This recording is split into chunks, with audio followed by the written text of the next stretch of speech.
Buenas tardes, maestra. Nosotros les vamos a hablar sobre el movimiento pacifista o antimilitarista, ¿no? Mi equipo está conformado por Yasmín y por mí. Eh, yo les voy a explicar lo que es un movimiento, qué es este movimiento, ¿no? Este movimiento promueve más que nada, pues, lo que es la paz y también pues más que nada busca evitar más conflictos, ¿no?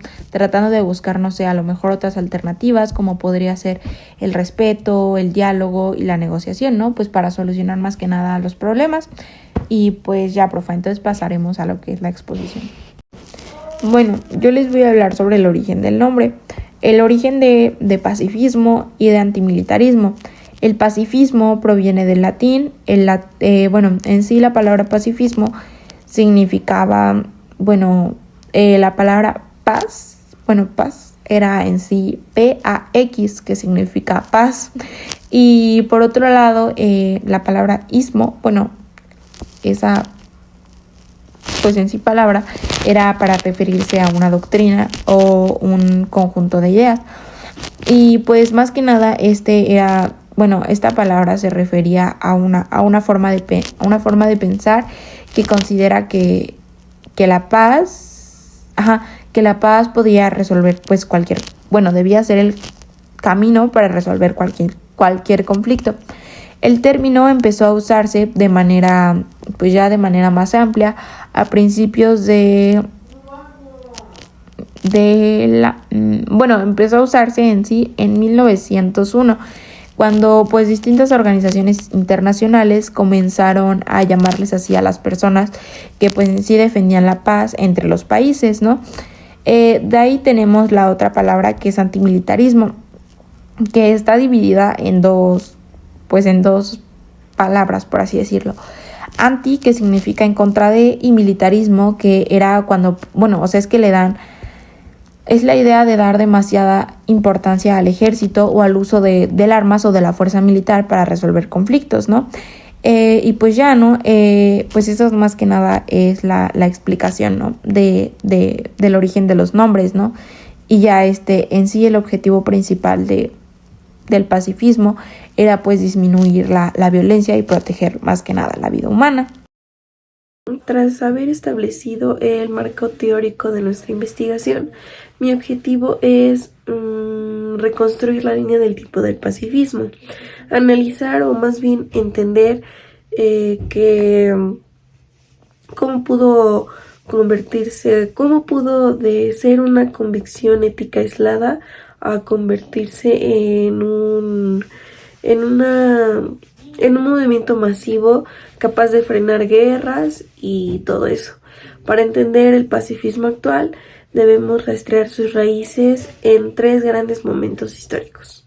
Bueno, nos vamos al punto número 1, que son los antecedentes históricos y religiosos. Las primeras raíces del antimilitarismo no nacieron de un partido político o cosas así que tengan que ver con el Estado o el gobierno, sino de comunidades éticas y religiosas que rechazaban de forma absoluta el uso de la violencia. Un ejemplo histórico fundamental son los cuáqueros en los siglos XVII y XVIII, quienes eran los que negaban rotundamente participar en conflictos armados o financiar ejércitos. Su idea, lo que argumentaban ellos, era que pues ninguna guerra es justificable. Estas comunidades sembraron el precedente de que la objeción moral ante la violencia es un derecho humano. Bueno, ahora hablemos sobre el punto número 2, que son las guerras mundiales y la objeción de conciencia. El verdadero punto de quiebre del movimiento surgió durante la Primera y la Segunda Guerra Mundial. Con la llegada del reclutamiento obligatorio, miles de ciudadanos se negaron a tomar armas y matar a otros seres humanos. Pues esto es sencillo de entender. Las personas simplemente no veían ético y también moral que se mataran a otros seres humanos y simplemente se negaron. A estas personas se les conoció históricamente como objetores de conciencia. Al principio fueron perseguidos, encarcelados e incluso fueron juzgados por traición, pero su resistencia pacífica obligó a las leyes de miles de países a reconocer el derecho de un individuo a negarse a ir a la guerra por razones morales. Bueno, por último vamos al punto número 3, que es la institucionalización de la paz y el contexto de México. Por ahí, a mitades del siglo XX, tras el horror de las bombas atómicas, el pacifismo se institucionalizó a nivel global con la creación de la ONU en 1945. Esto pues para evitar nuevas guerras mundiales. México ha tenido un papel brillante y pacifista en esta historia institucional. El ejemplo más importante es el Tratado de Tlatelolco en 1967. Este fue impulsado por el diplomático mexicano Adolfo García Robles. Este tratado lo que logró fue que toda América Latina y el Caribe se convirtieran en la primera zona poblada del mundo libre de armas nucleares. Gracias a esta hazaña histórica de diplomacia pacifista, García Robles recibió el Premio Nobel de la Paz en 1982. Yo les voy a hablar sobre los fundamentos del movimiento. Los fundamentos del movimiento son los principios o valores sobre los cuales se basa este movimiento. El primero y quizás el más importante es el respeto por la vida humana. El movimiento considera que toda persona tiene derecho a vivir con seguridad, dignidad, libertad y sin importar su nacionalidad, religión, género o incluso su condición económica. Por ello, rechaza cualquier acción que ponga en riesgo la vida de la población. Otro fundamento muy importante es la resolución pacífica de los conflictos. El movimiento sostiene que los desacuerdos siempre existirán, ya sea entre personas o entre países, pero que la violencia nunca debe ser la primera opción. En lugar de recurrir a las armas, propone utilizar el diálogo, la negociación, la mediación y la cooperación. Otro de sus principios es el respeto a los derechos humanos. Los derechos humanos son aquellas libertades que pertenecen a todas las personas simplemente por el hecho de ser humanos. Cuando ocurre una guerra, muchos de estos derechos pues son violados. Por ello, el movimiento considera que protegerlos pues es lo mejor. Y también ayuda a construir la paz. Este principio señala, pues el otro respeto era la justicia social. Este más que nada es un principio que ayuda a construir pues la paz, ¿no? Más que nada. Y este principio señala que una sociedad con menos desigualdad, menos pobreza y más oportunidades tiene mayores posibilidades de vivir en paz. Cuando existen grandes diferencias económicas o sociales, aumentan las tensiones y conflictos. Por eso el movimiento también promueve pues sociedades más justas o incluyentes. Otro fundamento es la cooperación internacional. En lugar de competir entre países, el movimiento propone que trabajen juntos para resolver problemas comunes como el cambio climático, la pobreza, las crisis económicas o las enfermedades. La cooperación también permite encontrar soluciones que nos beneficien a todos. También promueve la educación para la paz. Esto significa enseñar desde la infancia con valores como el respeto, la justicia, la tolerancia, la solidaridad y la capacidad para resolver problemas durante el diálogo. La idea es que no solamente, dependa del gobierno, sino también de las acciones cotidianas de cada persona. Finalmente, el movimiento considera que la paz no significa únicamente que no haya guerra. Una verdadera paz también implica que existan derechos, igualdad, justicia, oportunidades y respeto pues entre todas las personas. Bueno, a mí me toca explicar acerca del marco metodológico del movimiento, los métodos de acción y la resistencia pacífica. Para iniciar, es crucial romper un sesgo común. La resistencia pacífica no es inercia ni sumisión, es una estrategia de combate política que sustituyó al armamento bélico por la presión social, económica y moral organizada. El politólogo Jane Sharp catalogó hasta 198 métodos distintos, los cuales los dividiremos en 3 grandes bloques estratégicos. Empezamos por el método 1, que es la desobediencia civil, un concepto acuñado teóricamente por el filósofo Henry David. Se define como la infracción deliberada, pública, pacífica y consciente de una ley que se considera éticamente injusta. La clave fundamental de este método es que el activista no huye de la autoridad ni mucho menos intenta evitar el castigo. Al contrario, asume el arresto de manera voluntaria. Al hacer esto, expone la desproporción y la falta de moralidad de la ley ante los ojos del mundo, destruyendo la legitimidad del Estado. El segundo bloque consiste en los movimientos de no cooperación. Estos se sustentan en un principio sociológico. El poder no es intrínseco de los gobernantes o de los ejércitos, sino que proviene del consentimiento y de la obediencia de los gobernados. Si la sociedad retira esa obediencia, el poder se disuelve. Aquí hay dos herramientas principales, que es el boicot económico, que consiste en cortar los ingresos financieros de empresas o gobiernos mediante el rechazo de sus productos, y la huelga general, que paraliza la infraestructura productiva y burocrática del país, imposibilitando el sostenimiento de cualquier esfuerzo militar. Por último, analizaremos las acciones simbólicas. El propósito de este método no es bloquear la economía, sino buscar la opinión pública y minar la moral psicológica de las Fuerzas Armadas a través de marchas, plantones, teatros callejeros o música de protesta. Esto pues para generar cohesión dentro del movimiento. Un hito visual de esta táctica ocurrió durante las protestas antimilitaristas de los años 60, donde los manifestantes colocaron flores en las bayonetas de los fusiles de los soldados, creando un contraste radical entre la violencia del Estado y la postura del movimiento. Para aterrizar en nuestro contexto nacional, México tiene una gran historia de resistencia pacífica. Un ejemplo histórico fundamental fue el éxodo por la democracia en 1991, que fue liderado en el sureste del país. Consistió en una caminata de miles de ciudadanos que marcharon miles de kilómetros hacia el Zócalo de la Ciudad de México para protestar contra el fraude electoral. Usaron las acciones simbólicas y la no cooperación pacífica para exigir respeto al voto, logrando que los ojos de todo el país voltearan a ver su causa sin disparar una sola bala. Para aterrizar en nuestro contexto nacional, México tiene una gran historia de resistencia pacífica. Un ejemplo histórico fundamental fue el éxodo por la democracia en 1991, que fue liderado en el sureste del país. Consistió en una caminata de miles de ciudadanos que marcharon miles de kilómetros hacia el Zócalo de la Ciudad de México para protestar contra el fraude electoral. Usaron las acciones simbólicas y la no cooperación pacífica para exigir respeto al voto, logrando que los ojos de todo el país voltearan a ver su causa sin disparar una sola bala. Bueno, yo les voy a hablar sobre los grupos sociales afectados. Aunque la guerra en sí comienza entre gobiernos o entre grupos armados, pues quienes sufren más las consecuencias en sí pues son los civiles, ¿no?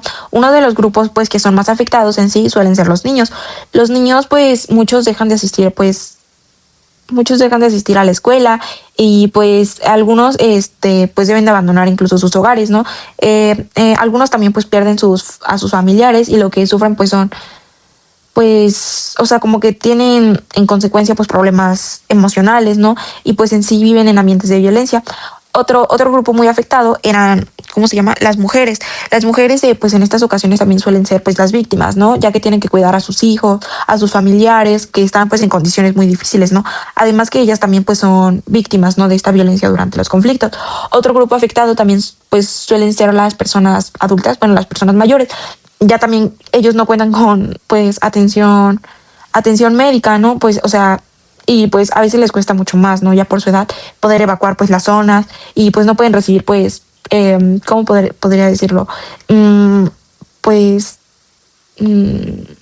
Atención médica especializada, ¿no? También otro grupo de personas eran las personas con discapacidad, ya que ellos también enfrentan pues mayores riesgos, ¿no? Ya que pues no tienen ni forma de ¿cómo decirlo? Pues de trasladarse, ¿no? Ya que pues son personas con discapacidad y pues algunos de sus familiares incluso se mueren. Y pues otro grupo también importante pues son las personas refugiadas y pues desplazadas, ya que los refugiados son quienes tienen que cruzar pues la frontera, ¿no? Pues para poder proteger su vida, mientras que los desplazados pues nada más abandonan también, o sea, también abandonan, ¿no? Su lugar de vida y permanecen pues ellos dentro de su propio país, ¿no? Pero las personas pues los refugiados son los que tienen que estar cruzando pues también la frontera, ¿no? Y ambos grupos también enfrentan dificultades, ¿no? O sea, ya sea para encontrar vivienda, empleo, educación y servicios a la salud, ¿no?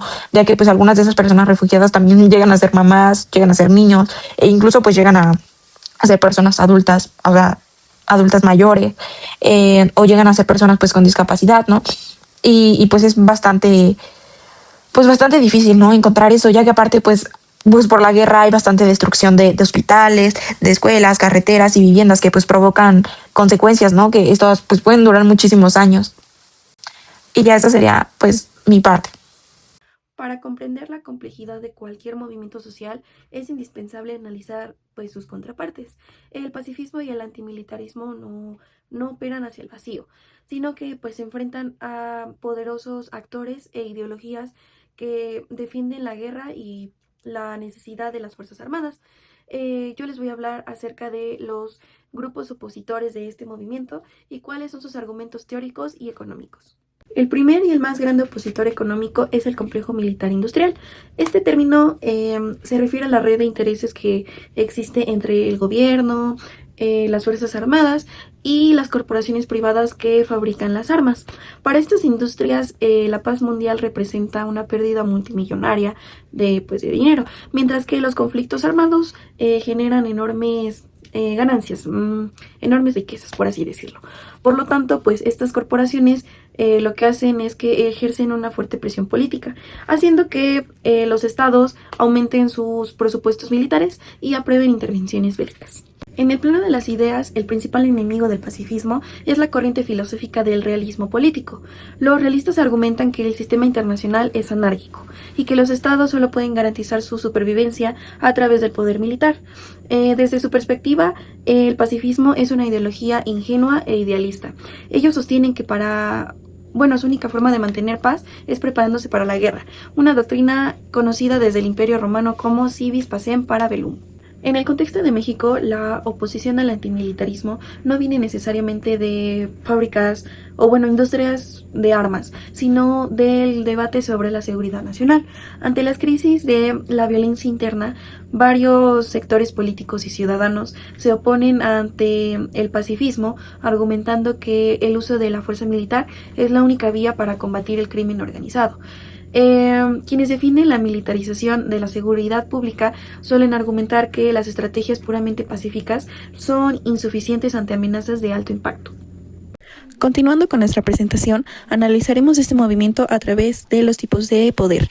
Tradicionalmente los conflictos se resuelven mediante el poder de la fuerza, lo que son las armas, y el poder del dinero, que es el financiamiento militar. Sin embargo, en el movimiento pacifista y antimilitarista demuestra que existen otras formas, más bien otras fuentes de poder capaces de desafiar a los ejércitos y a los gobiernos.